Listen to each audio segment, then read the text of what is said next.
दृष्टि आईएएस के audio article programme में आपका स्वागत है।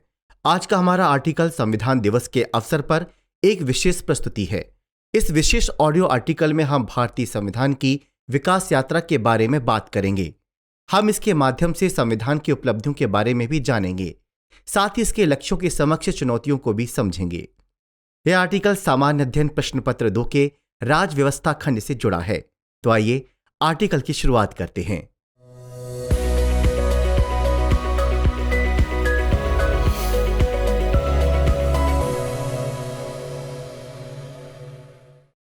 संविधान एक ऐसा दस्तावेज जो देश के लोकतांत्रिक मूल्यों को जीवंत रखता है। एक ऐसा ग्रंथ जो नीति निर्माताओं को राहें दिखाता है। नियमों का एक ऐसा संग्रह जो सरकार को नागरिक अधिकारों का और हमें नागरिक कर्तव्यों का बोध कराता है। आज उसी संविधान का दिन है। 1949 में आज ही के दिन आजाद भारत को एक मुकम्मल संविधान मिला था। 26 नवंबर 1949 को संविधान सभा ने भारत के संविधान को अपनाया, जो 26 जनवरी 1950 को लागू हुआ। संविधान तैयार होने के करीब 6.5 दशक बाद 19 नवंबर 2015 को केंद्रीय सामाजिक न्याय और अधिकारिता मंत्रालय ने 26 नवंबर को प्रतिवर्ष संविधान दिवस के रूप में मनाने की घोषणा की। इससे पहले इस दिन को कानून दिवस के रूप में मनाया जाता था। इसे संविधान दिवस के रूप में मनाने के पीछे सरकार का मकसद नागरिकों के बीच संवैधानिक मूल्यों को बढ़ावा देना है। तो चलिए संविधान निर्माण की यात्रा को समझते हैं।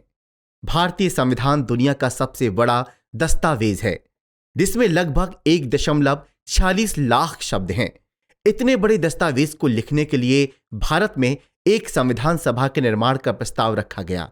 इस प्रस्ताव को सर्वप्रथम वर्ष 1934 में एम.एन. रॉय द्वारा रखा गया था। इसके बाद वर्ष 1938 में जवाहरलाल नेहरू ने कांग्रेस की ओर से ऐलान किया कि आजाद भारत का संविधान बिना किसी बाहरी दखल, वयस्क मताधिकार के आधार पर और निर्वाचित संविधान सभा द्वारा बनाया जाना चाहिए। इस मांग को ब्रिटिश सरकार ने सैद्धांतिक रूप से स्वीकार कर लिया, जिसे 1940 के अगस्त प्रस्ताव के रूप में जाना जाता है। वर्ष 1942 में कैबिनेट के एक सदस्य सर स्टैफोर्ड क्रिप्स ब्रिटिश सरकार के एक मसौदा प्रस्ताव के साथ भारत आए। इस मसौदा प्रस्ताव के तहत द्वितीय विश्व युद्ध के बाद अपनाए जाने वाले एक स्वतंत्र संविधान का निर्माण करना था। क्रिप्स को वास्तव में मुस्लिम लीग ने अस्वीकार कर दिया था। लीग चाहती थी कि भारत को 2 अलग अलग संविधान सभाओं के साथ 2 स्वायत्त राज्यों में विभाजित किया जाए। आखिरकार एक कैबिनेट मिशन भारत भेजा गया। हालांकि इसने 2 संविधान सभाओं के विचार को खारिज कर दिया, लेकिन इसने संविधान सभा के लिए एक योजना पेश की, जिसने कमोबेश मुस्लिम लीग को संतुष्ट किया। वर्ष 1946 की कैबिनेट मिशन योजना के तहत भारतीय संविधान बनाने के लिए संविधान सभा का गठन किया गया था। इसका गठन 6 दिसंबर 1946 को हुआ था। संविधान सभा के सदस्यों की कुल संख्या 389 निश्चित की गई थी। इसमें 292 प्रतिनिधि ब्रिटिश प्रांतों के, 4 चीफ कमिश्नर और 93 प्रतिनिधि देशी रियासतों के थे। कुल 389 सदस्यों में से प्रांतों के लिए निर्धारित 296 सदस्यों के लिए चुनाव हुए। इसमें कांग्रेस और मुस्लिम लीग को क्रमशः 208 और 73 वोट तथा 15 वोट अन्य दलों को और स्वतंत्र उम्मीदवार को मिले थे। संविधान सभा की प्रथम बैठक का आयोजन 9 दिसंबर 1946 को दिल्ली स्थित काउंसिल चैम्बर के पुस्तकालय भवन में हुआ था। इसकी अध्यक्षता सभा के सबसे बुजुर्ग सदस्य सच्चिदानंद सिन्हा ने की थी। वे सभा के अस्थायी अध्यक्ष चुने गए थे। डॉक्टर राजेंद्र प्रसाद इसके स्थायी अध्यक्ष चुने गए थे। संविधान सभा में प्रांतों या देशी रियासतों को उनकी आबादी के अनुपात में सीटों का प्रतिनिधित्व दिया गया था। 10 लाख की जनसंख्या पर एक सीट का आवंटन किया गया। हैदराबाद एक ऐसी रियासत थी जिसके प्रतिनिधि संविधान सभा में सम्मिलित नहीं हुए थे। संविधान सभा में 213 सामान्य, 33 अनुसूचित जाति, 12 महिला, 69 मुस्लिम और 4 सिख सदस्य थे। प्रत्येक प्रांत में सीटें 3 मुख्य समितियों, मुस्लिम, सिख और जनरल के बीच उनकी संबंधित जनसंख्या के अनुपात में वितरित की गईं। प्रांतीय विधानसभा में प्रत्येक समुदाय के सदस्यों ने एकल संक्रमणीय वोट के साथ आनुपातिक प्रतिनिधित्व की विधि द्वारा खुद के प्रतिनिधियों का चुनाव किया। भारतीय राज्यों के प्रतिनिधियों के मामले में चयन की विधि सांत्वना द्वारा निर्धारित की जानी थी। संविधान सभा की कार्यवाही 13 दिसंबर 1946 को जवाहरलाल नेहरू द्वारा प्रस्तुत उद्देश्य प्रस्ताव के साथ शुरू हुई थी। संविधान सभा में 13 समितियां थीं। ये समितियां संविधान सभा के विभिन्न कार्यों से निपटने के लिए गठित की गई थीं। संविधान सभा के अंतर्गत संविधान निर्माण की समिति बनी, जिसे ड्राफ्ट कमेटी भी कहा जाता है। इस समिति को तब तक तैयार संविधान के प्रारूप पर बहस करके संविधान सभा में प्रस्तुत करना था, जो उसे अंतिम रूप देगी। 3 जून 1947 की योजना के तहत विभाजन के परिणाम स्वरूप पाकिस्तान के लिए एक अलग संविधान सभा की स्थापना की गई। बंगाल, पंजाब, सिंध, उत्तर पश्चिमी सीमांत प्रांत, बलूचिस्तान और असम के सिलहट जिले के प्रतिनिधि भारत की संविधान सभा के सदस्य नहीं रहे। पश्चिम बंगाल और पूर्वी पंजाब के नए प्रांत में एक नया चुनाव हुआ। ऐसे में सदन की सदस्य संख्या घटकर 299 रह गई। भारत डोमिनियन के लिए संप्रभु संविधान सभा के रूप में 14 अगस्त 1947 को फिर से सभा इकट्ठी हुई। संविधान के निर्माण में 2 वर्ष 11 माह और 18 दिन का समय लगा था। संविधान सभा ने जब 26 नवंबर 1949 को संविधान को अंगीकृत किया तो इसके सभी सदस्यों ने उस पर दस्तखत किए। सिर्फ उन्नाव निवासी क्रांतिकारी, शायर और संविधान सभा के सदस्य हसरत मोहानी ने दस्तखत करने से इनकार कर दिया। वह भारत को राष्ट्रमंडल का अंग बनाए जाने के विरोधी थे।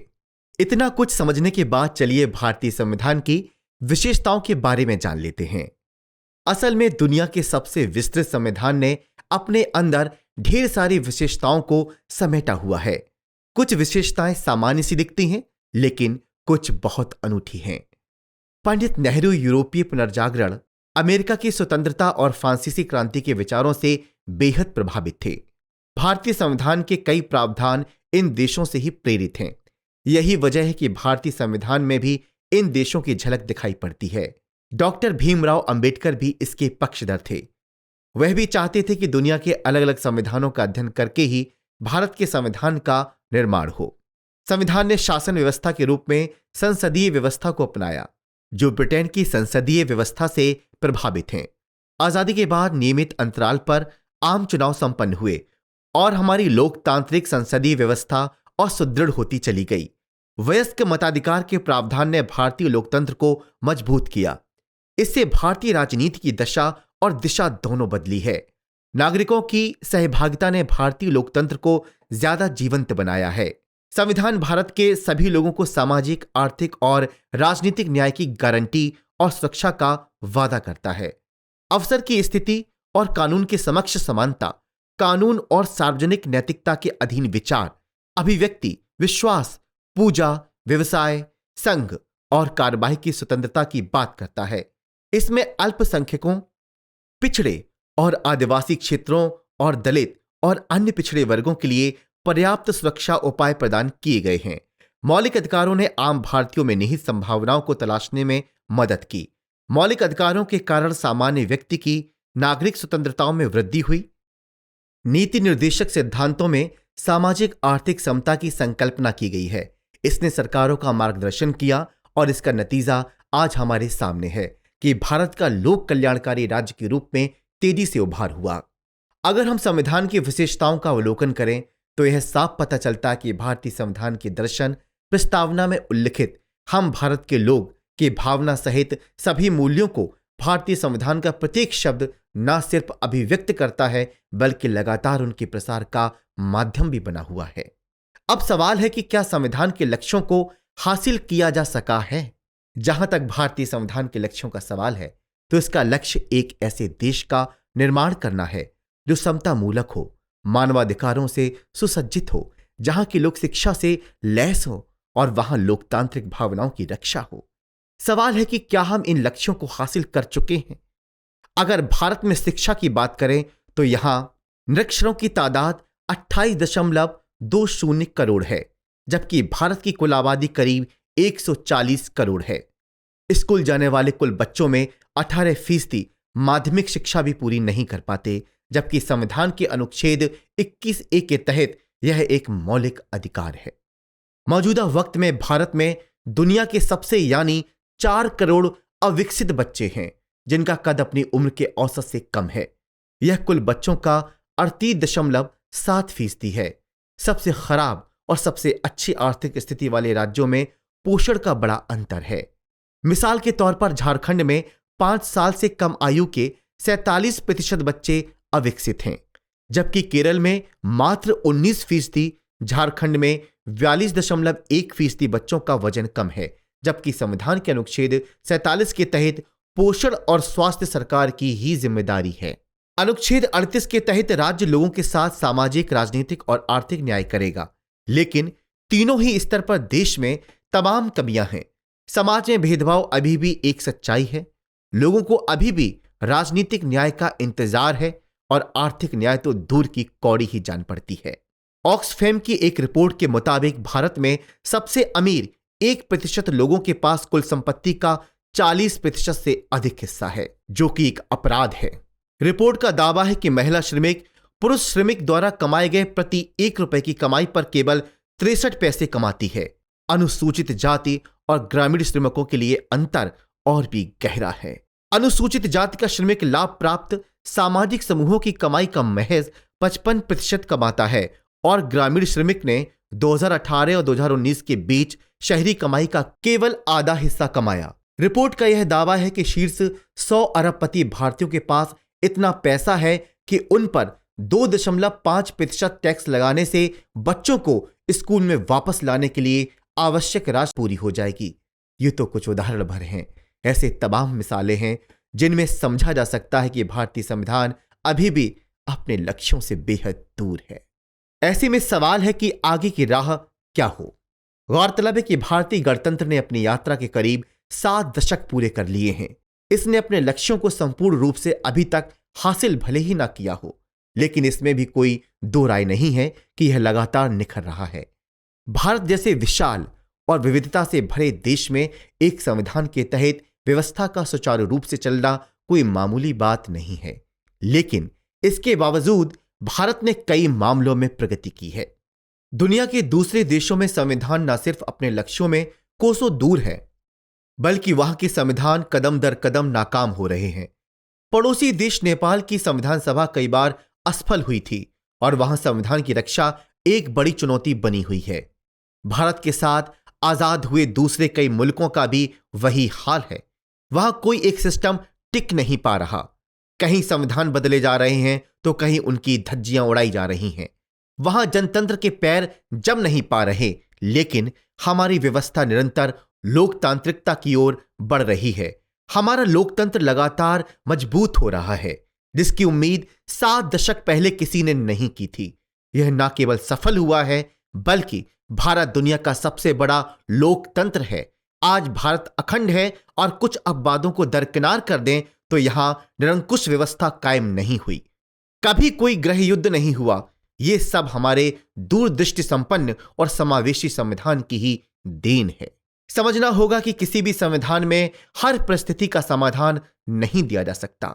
बदलती हुई परिस्थितियों के साथ संविधान ने हमेशा ही हमारे समाज का मार्गदर्शन किया है। यह भी समझने की जरूरत है कि संविधान अपने बल पर कभी कामयाब नहीं होते। उन्हें कामयाब करने के लिए नागरिकों तथा जनप्रतिनिधियों को सजगता से काम करना होता है। हम कह सकते हैं कि लागू होने के 7 दशक बाद आज संविधान का सपना भले ही पूरी तरह सच ना हुआ हो, लेकिन उसके दिशा निर्देश पर चलकर भारत एक महान राष्ट्र बनने में सफल जरूर हुआ है। हमें यह याद रखने की जरूरत है कि भारतीय संविधान सिर्फ एक कागज का दस्तावेज नहीं है, यह एक नागरिक दस्तावेज है जिसकी हिफाजत करना हम सभी भारतीयों का कर्तव्य है। तो हमारा आज का सवाल है, भारतीय संविधान अपने लक्ष्यों की ओर लगातार अग्रसर है, इसकी विवेचना कीजिए।